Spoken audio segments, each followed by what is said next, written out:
where the scattering happens. Again, if atom is carrying the heat, it might hit the electron, or atom is carrying the heat, it might hit electron spin, or electron could scatter with the electron spin. So all of these processes in all such combinations are possible. And in a real material, if we take a magnetic metallic material, all of these processes would take the heat. They would all carry the heat. So basically the electron spin time, how they scatter is about 0.1 femtosecond. It's really, really small. Spin phonon is about 100 picosecond. So this is quite large. So these are the heat carriers. Now we would actually take a 1D example. We would not consider electrons. We would not consider electron spin. We would only consider these atomic parts for heat carrier. And we would try to find, using very simple models, how we could find how fast these could travel. Like how fast these atoms could travel and they could carry the heat in the system. So there are two terms before going into that. Like I want to define two terms. One is mean free path. Another is mean lifetime. So mean free path is, so let's say this atom is traveling. Before hitting another one, like how long, how much distance on average it travels. So that we call the mean free path. And after how much time on average it would scatter with the another atom. So that we call mean lifetime. So of course they are related through velocity. The lambda would be equal to v times tau, depending on what the velocity is. So that's what the tau we were looking at, mean lifetime. What is the mean lifetime? For electrons, it's really, really small. For atoms, it's 10 picosecond or so. So these are the two terms I wanted to bring your attention to, mean free path and mean lifetime. Okay. So now let's look at how could these atoms carry the heat.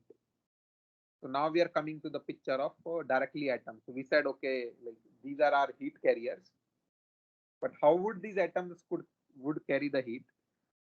So if you have seen, like if you have probably studied in some of your high school also, in your college also, so there is a periodic arrangement of atoms. The atoms are not arranged randomly in crystalline material. So they are arranged periodically. So in this case, like if we look at this part would be repeated in all three directions. But whatever information is contained here, like that could be replicated. So we only consider the part which is going to be repeated. So in this cell, let's say there are 8 atoms, and these atoms could vibrate in all directions. Like there is no restriction to as such where they could move. But what happens is these atoms do not vibrate randomly; they vibrate coherently. So coherent means like if one atom is going in this direction, the another atom knows like what is its space relative to that. Is it going in the same direction or is it going in the opposite direction? And it always remember that information. The coherent vibration is the space information is preserved. Like one atom knows how the other atom is moving, another knows how the other atom is. So let's look at this. Vibration. So what are the some of the possible vibrations that could happen in a material? So these are some of the modes we are showing. Like they could move in all different directions. So they they could have different amplitude, and all of these modes are going to carry the heat. So basically the individual atom is not going to carry the heat, but this collection of atoms through these vibrations, they would carry the heat. So they would take this heat from one place to the another place. And these are the vibrations we want to study, like how we could determine these vibrations. And once we know these vibrations, how atoms are actually moving, we could determine also their speed, how fast they would move, and then we could tell, okay, that's how fast the heat transfer could actually happen. So we want to come to that point, like how fast these vibrations could actually travel, how fast the heat could go from one place to another. So do you have any question at this point? Sir, I have one question. Yes. Sir, Is it this non-Fourier heat transfer is very much similar to transient heat transfer?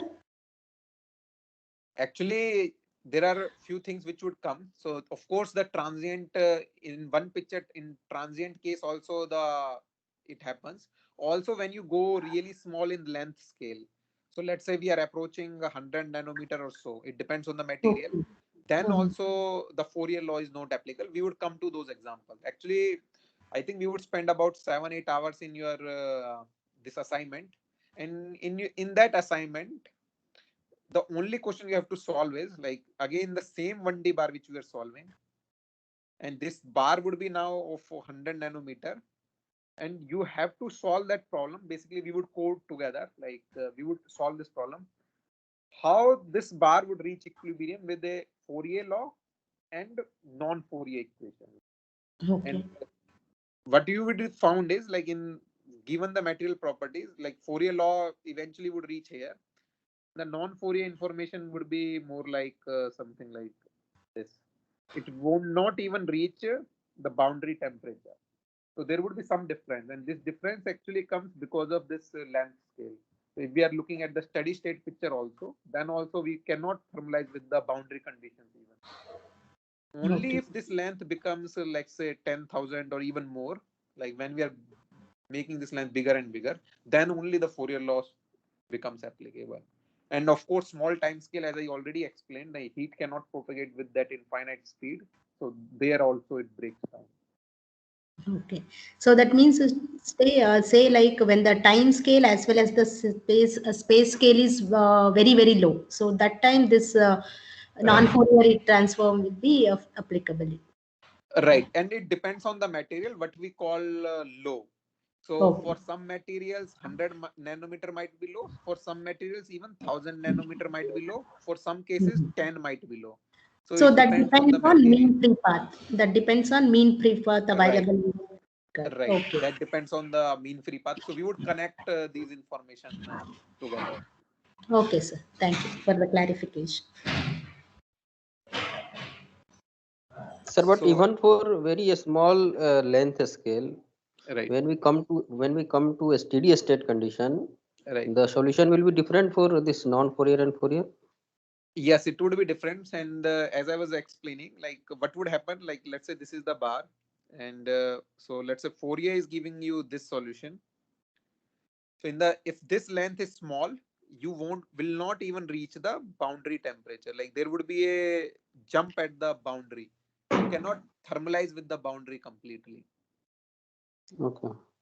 So even in small length scale, but if you increase, like of course, in the time they would propagate differently because non-Fourier would have a finite speed and everything. So in the time they would always be different. Eventually, but if this length is really really long, let's say 1 meter, then at steady state they both would be exactly same. Okay. But if this length is small, no matter steady state or what, like it would be they would not be same. Okay, sir. Sir, I have It, one more doubt. yes. Sir, you told like the heat can be carried when you have a group of atoms. So let us say in a group of atoms, if the mean free path is very, very high, and if Right. they don't contact between the two atoms, let us say, then how does the heat transfer will take place in that condition?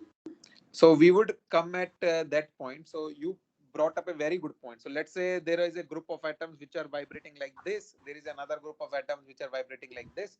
So this Hmm. group of atoms, I didn't define it. We call it phonon. Okay. So this group of vibration, this coherent vibration we are looking at, we call Okay. it a phonon. This combined group of atoms. So we are not going to talk no longer in terms of a single atom, but we would talk Okay. about this collective vibration of atoms. So this Okay. one phonon could interact with the another phonon, right? Okay. So they So that could means get this without connection. physical contact, there is no heat transfer to say here. No, actually it would be infinite, right? So that would be we call ballistic limit. So let's Okay. say this phonon is taking the heat, it's traveling. If it doesn't scatter with anything, it's just Okay. taking the heat, like it would just propagate, like there is no scattering. So the Okay. thermal conductivity would be infinite, and we call that limit ballistic. Okay. And Okay. actually, in your problem, that basically the hands-on problem we would do, in that we would actually talk about this ballistic limit. You would actually do the coding yourself for the ballistic part, and we would also do this quasi-ballistic part, Okay. and then we would compare it with the Fourier solution. So we would compare all three. So you would come to know what is exactly the difference. So if they don't scatter with anything, like it's a Okay. ballistic part. So what would happen in this case? Let's say this is our sample size, and this phonon, I'm now going to denote this group of atoms just with one atom. Like, but think of it as a group of atoms which are carrying the heat. So this particle is traveling. It could only scatter with the boundary, right? It cannot. Let's say it doesn't scatter with anything. Okay. So it means the heat has propagated it with a very, very high speed. Like it hasn't scattered. Like, so thermal, not high speed, without scattering. So the thermal conductivity is infinite pretty much. But once it started scattering, like it would take some time. It might go in this direction, like it might go back. After scattering, eventually it would take the heat. And that's exactly the path which diffusion, typically the more Fourier equation we are familiar with. In that, thousands, 10,000, millions of these collisions happen when the heat is reached there. And there, like once these many collisions happen, then the Fourier law is applicable. We also call it diffusive heat transport. Okay. In the quasi-ballistic picture, some of the collisions would happen, but not too many. So let's say maybe 4 collisions would happen or something like that. Even less than that would happen. Some collisions happen, but not like 10,000 or millions of collisions. Okay, sir. So Yogesh, you have any questions? No, sir. Thank you, sir. Okay, I think so. We would take a 10-minute break and then we would start again.